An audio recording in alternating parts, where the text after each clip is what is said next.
And it's the morning again, and you're back with me for Thursday, June 6, 2024. My name is Matt, and this is a 2 coffee morning for me.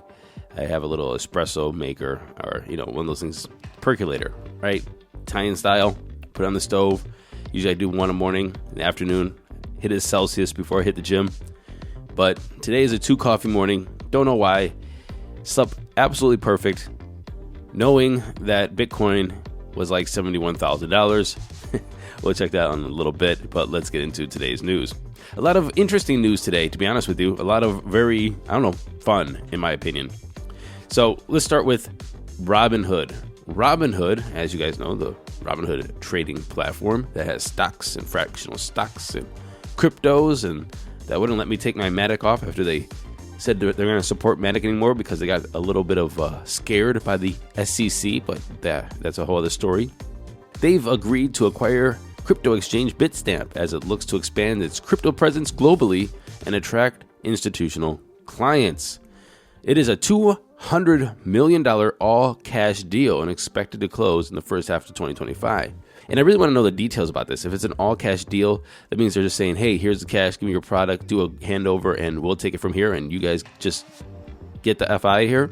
Or is there stipulations for some of the team to stay on, or they're going to, come over and work at Robinhood's executive team? Or I want to know the details, to be honest with you. I want to know the details. It really doesn't have much to do with, the purchase. It's just I'm curious. Anyway, why are they acquiring Bitstamp? Well, it's a UK-based crypto exchange that was founded in 2011 and became one of the largest crypto exchanges in Europe, and it currently offers spot trading for over 85 cryptocurrencies, as well as other crypto products, including institutional lending and staking.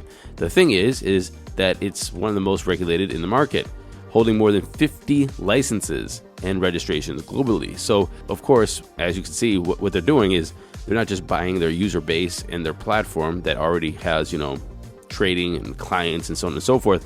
What they're really buying is their foot in the door of a lot of regulations and markets globally. So $200 million, all cash deal. Congrats to the owners of Bitstamp. Another exchange that's in the news today, it's Coinbase. And they are gunning to bring 1 billion users to crypto. And how are they going to do that? They're going to do that by introducing smart wallets. And they say that this is a simple setup, gasless transactions. The self-custody wallets are designed to work across networks and apps. They said that these smart wallets allow users to create a free, secure self-custody wallet in just a few seconds. And they said instead of the traditional recovery phrases, apps and extensions typically used to access DeFi, it's just going to be a passkey. And you can use your Face ID, Google Chrome profile, YubiKey, fingerprint, and so on and so forth. And again, if you're putting this all into the ecosystem, there's a lot of pros here. I think we just got to really understand the cons. Pro, gasless transactions, cross-app portability, Coinbase support, passkey instead of seed phrases, cutting out a lot of things that, make you nervous with a Trezor or a Ledger. But, if you're going through this whole sign-up process, and they have a video of the sign-up process, you're talking about iCloud encryption. We're talking about using your phone or tablet or secure key. We're talking about your Google Chrome profile. Maybe even you could log in it with Apple profile, in the future, which is all good, right? But there's 2 things we just have to pay attention to. Number 1 is the ethos, why you're wanting to hold Bitcoin and self-custody. That's the number 1. And number 2 is if you're putting things in the cloud, that means there's one point of attack for everybody's keys and everybody's credentials. And of course, if it's just not the iCloud, like the Apple Cloud, but if it's on your phone or tablet, we just saw that there was a little bit of a kerfuffle with the efficiency of the new MacBook Pros, and it looked like they're caching a lot of information within their GPUs so they can make this machine work as amazing as it does. And so that information that they're caching in these machines to make them more efficient is sometimes your keys, sometimes your passwords, which is a vulnerability. And so there's many different ways of vulnerabilities here. And so of course, there's the human vulnerability with the Trezor and the Ledger and just the traditional 24 seed phrase. But now this is another one where you have like a centralized place where everybody's storing their passkeys and so on and so forth. Again, I don't really know that much about the back end of all this and how this actually works. So there's a lot of people that are going to be probably digging into this pretty significantly. I searched, I couldn't find anything. Everything was all about the promotion, all about Coinbase saying how great this is, and people that are on the take, getting paid to do this, saying how great this is, but nobody's really dug deep into it. And when they do, I will let you know, because I'm curious of how they're going to secure the iCloud, the fingerprints, the Face IDs, and so on and so forth, and make sure that you always have access to your wallet too. That's another thing. Like if you don't want to use Apple anymore and you use your Face ID, how do you transfer that to something else? Is it just going to be a PIN code? Is it going to be some other kind of two-factor? Is it going to send you a text message? I mean, again, I don't know any of this. We'll see soon. And so it's inevitable that Gary Gensler is going to be getting asked questions about the future of crypto.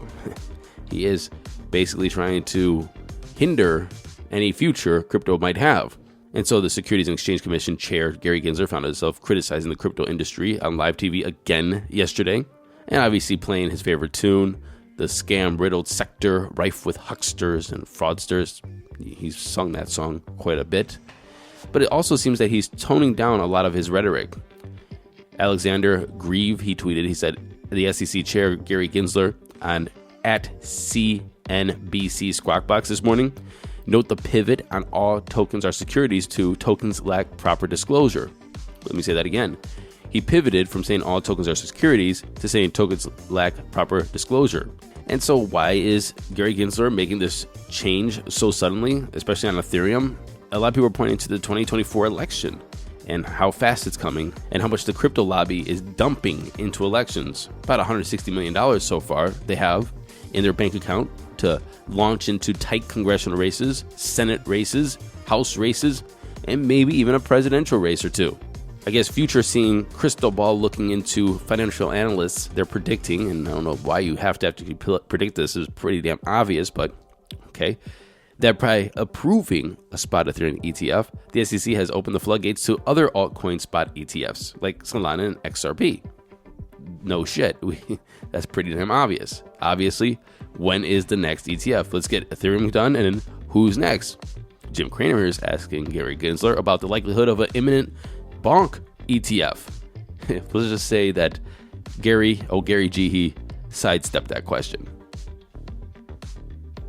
If you are a Cosmos user, you would notice that the protocol was down. This proof of stake protocol was down for about 4 hours on Wednesday after a bug was discovered during the deployment of the network upgrade. During the V17 upgrade, the hub validators patched a security vulnerability in the liquid staking module, or the LSM. Cosmos developers identified and deployed a bug fix within the next 2 hours of discovery, but the chain did not resume producing blocks until the majority of validators had implemented the patch. This next story is not about crypto per se, but it is tech and it's AI, and it's a company that I've been watching very closely because I've been dying to dabble outside of the Apple ecosystem. But there's nothing like the Apple ecosystem. It's just great. But I'm really sick of giving them all my money, and I want to try something new, and I feel a little trapped here. Do we have something else that provides the same services? Well, I hope this company, Nothing, actually can deliver that. And Nothing is looking at the future of their products, especially their smartphones. And Nothing wants to revolutionize smartphones by ditching conventional apps in favor of fully managed AI interfaces. Carl Pei, the CEO of Nothing, he says the way that we use our smartphones need to be redefined. The current user experience hasn't evolved for more than a decade. The next era needs a highly personalized, dynamic, and cross-device interface. Carl says he wants to reimagine the home screen. He wants to move away from just being an app launcher. Basically, that's what all phones are, is they have a home screen and you use apps. It's just an app launcher. But he says, tomorrow's post-app world, Nothing's trying to simply just interact with AI and ask it to do everything, instead of perpetually thinking that we're just going to use it the same way as a app launcher. But one thing he is saying, he says that the phone factor, the cell phone, our current mobile devices, the form factor is not going to change. He said, we pretty much got it perfect here. This is what people want. And there's not much we could do to change that in the near future. But how do we change interacting with the phone? And so he demonstrated his AI assistant setup where the system asked for personal traits he valued in a companion, and after saying he liked people who are fun, thoughtful, and have a good sense of humor, the AI assistant introduced itself as Oliver. We've all been playing with this new product in this prototype that they've been working at, he said. We all managed to get different companions that seem uniquely tailored to each one of us. It's unclear when they're going to launch this reimagined interface, but they're going to be releasing the Nothing Phone 3 in 2025. Now, as Carl Pei said, he's not just going to take apps off your phone. People aren't going to use it. You're not going to say, hey, here's a phone with no apps. Go buy it. There's going to have to be this bridge between the phone, the AI, and the apps for a long time and slowly transfer people out of interacting personally with the apps, like clicking the button and making the picture and making the posts and doing the hashtag and tagging your friends and all that stuff. It's going to be a long road, but he said we got to get started soon. However, I want to know how valid this is, because if you've been watching CoffeeZilla, or if you've been paying attention to these product releases lately, like the Humane AI Pin and the Rabbit, you'll see that these two products are doing exactly what Carl Pei says he wants to do, and they absolutely failed at it. And these products were designed specifically for what Carl Pei and Nothing is trying to do. They are either incompetent, they're complete lies, or they're scams, as CoffeeZilla is calling the Rabbit. And if you haven't watched this video on explaining what the Rabbit should be doing and what it actually does, I recommend it. So, is this going to be the future of cell phones? Probably. But is Nothing going to be able to pull it off? Again, we're waiting and seeing. And finally, two things I would just want to talk about really quick. The first one is something that we've been talking about in the blockchain space for a long time, and that's on-chain authentication for brands, for fashion brands mostly, because fakes do exist. If you want to get an LV bag or something expensive or a Rolex watch, how do you know it's authentic? And the blockchain is a very good way of doing that. We've been talking about it for over a decade. These companies come out with these expensive luxury goods. You pay thousands, if not tens of thousands of dollars for them. And you probably have this little feeling in the back of your head going like, I hope this is real, because super fakes do exist. And so putting the authentication on the blockchain is a great way to validate that these goods are real. And if you've ever been to Asia, you'll know that you can get a lot of fakes that look very, very convincing. Not even very convincing. They might have just fell off the back of the truck because they look exactly the same. Sometimes they're actually even better than the originals, and I have seen those for fractions of the price. And the last thing I want to talk about today is that the Bank of Canada cuts its interest rates below 5%. They knocked off 25 basis points, taking it from 5% to 4.75. Money printer go burr, number go up. Let's take a look at those numbers. Here comes the money. Here we go. Money talk. And the time is 10:14 a.m. Eastern Daylight Savings Time. Fear of greed is at 66. We're greedy. Bitcoin is sitting at $71,155, up 0.9% in 24, 3.6 in 7. Ethereum's at $3,835, up 1.2. Tether's number 3, Binance, is at 717, up 2.8% or 20% in 7. What the hell is going on with Binance over there? And Solana is number 5 at 172, up 0.5%. Rounding off the top 10, we have USDC, XRP, Doge, Ton, and Cardano. The total market cap is at 2.64 trillion, a Bitcoin dominance of 53.1 and an ETH dominance of 17.5. That was our show today. Sarah will be back tomorrow with Asia Focus and your daily crypto news, and I'll be back next Tuesday.